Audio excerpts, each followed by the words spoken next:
Hello guys, আসসালামু আলাইকুম। Blog. আজকে আমাদের বাড়িতে বন্যা হয়ে গেছে। এখন আপনাদেরকে দেখাবো।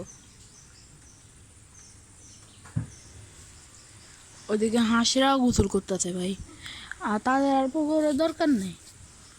এখানে রোডেই গোসল করে দিতে পারবে। এখানে মাছও আসতেছে। এখানে অনেক লম্বা লম্বা মাছগুলো দেখা যাচ্ছে।